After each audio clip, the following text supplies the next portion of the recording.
Here's a short story written in a modern style, concerning a resident lady, a resident of the neighborhood or city, who is describing an event or her experience to her female boss, while a man is nearby. Looking worried. Title: The Voice of the Resident Sister. An office of an NGO in the middle of the city. It is afternoon. The meeting table is calm. Their boss, Mrs. Nazreen, a sharp woman with intelligence and principles, he walks forward cautiously.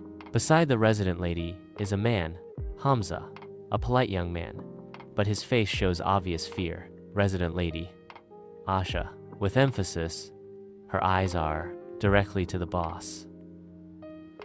I was standing there in the market, a woman crying out loud. She had been robbed of her oranges by those guys, with incomprehensible taxes. I knew I couldn't keep quiet. Hey, ma'am, those are the things that bother us on the streets every day. But no one speaks because we are all afraid. Hamza pushes his small chair back, as if remembering something terrifying.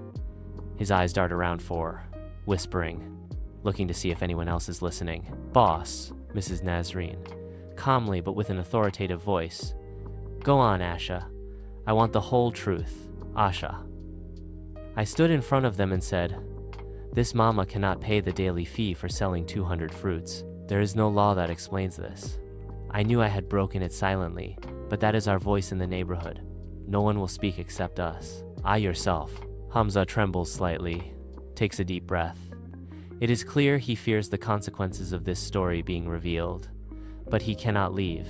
He must listen to the end. Boss, Mrs. Nazreen, looking at him, Hamza with a look of recognizing fear. Hamza, you seem to have a lot of this. Why didn't you say it earlier? Hamza fails to answer.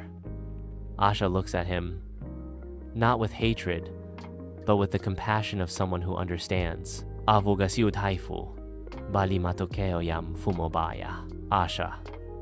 Wengi wetu tumeogopa sana kusema. But there is a time when you are silent, you become part of that cruelty. Today I have decided to speak. Silence spreads for a while. The boss is pulling out a pen. He is writing something in his notebook. Then he says slowly, Boss, Asha, you have a leadership heart. We will prepare a community meeting this week, and you will be the main presenter. Hamza is Ainam the head, not only with shame, but with a gesture of surprise and respect for Asha's courage. The end. Do you want me to compose this story in the style of a play or a narrative? For example, as N? What kind of story are you telling in the village? Also, I can put it in standard Swahili or a mixture of local Swahili.